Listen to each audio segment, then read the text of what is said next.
today, I'm going to talk a bit about autism and pride. Now, first off, just a quick acknowledgement. Pride events mean a lot of different things to a lot of different people.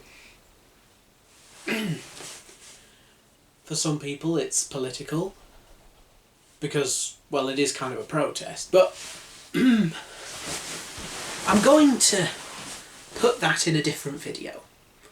One about autism and public life. Because you know what, it's probably more suitable for that one. And we've started work on that one, so hopefully we can sort all that kind of thing out there.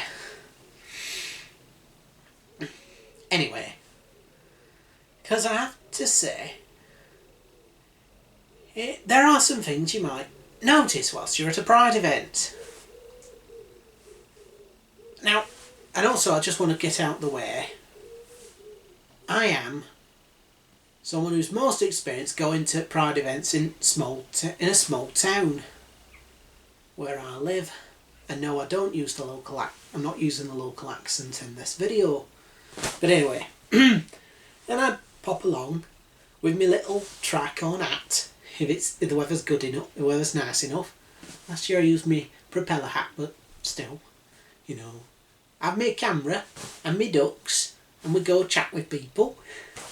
Because sometimes it's easier to be there as a journalist.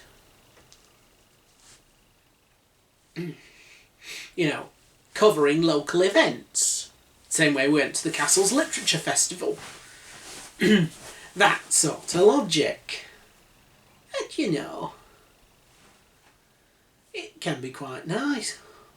But it can be a bit loud. Yeah, sometimes doing interviews when there's a sort of... Because, it can be a bit of a party kind of atmosphere. And you might have noticed in last year's Pride video, I did some sound editing jobs to get rid of the music in the background for copyright reasons. But, when you're editing stuff together,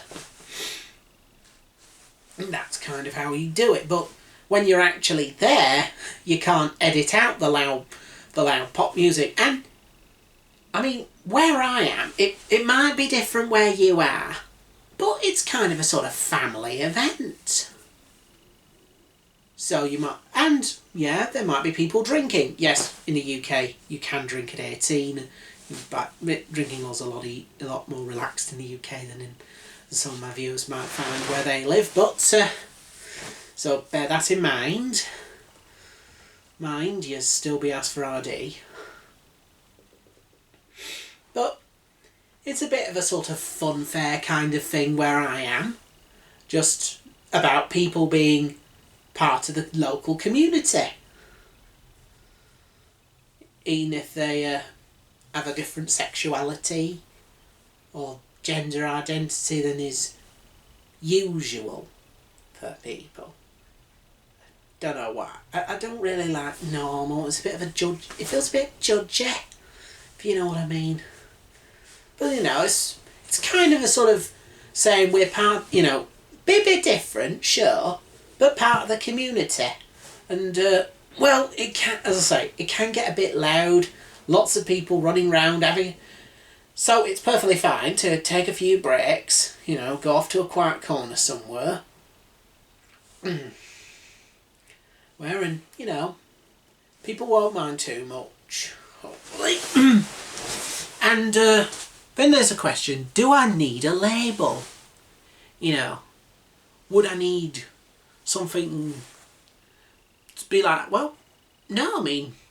Quite a lot of straight people tend to go to our local Pride event.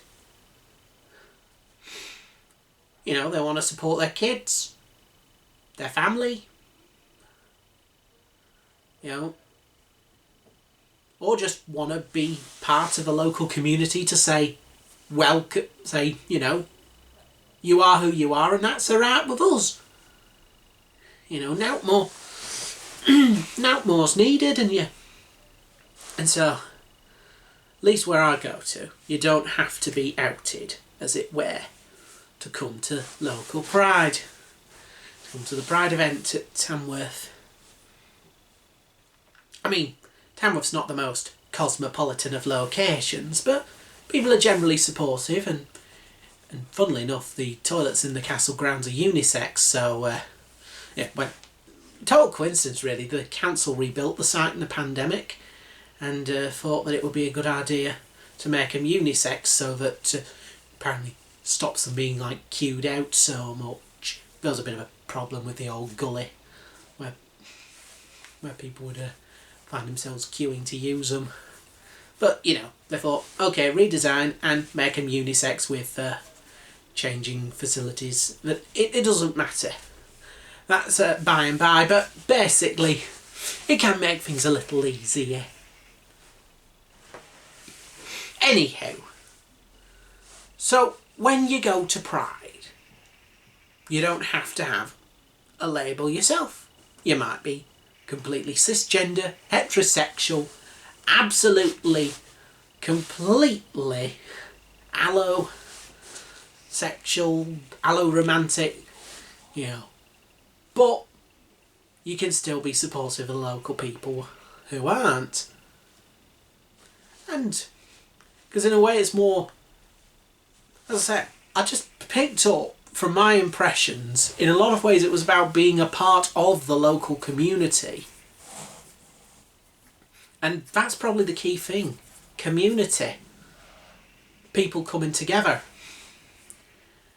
You know, even if they ain't all the same. Now, yeah,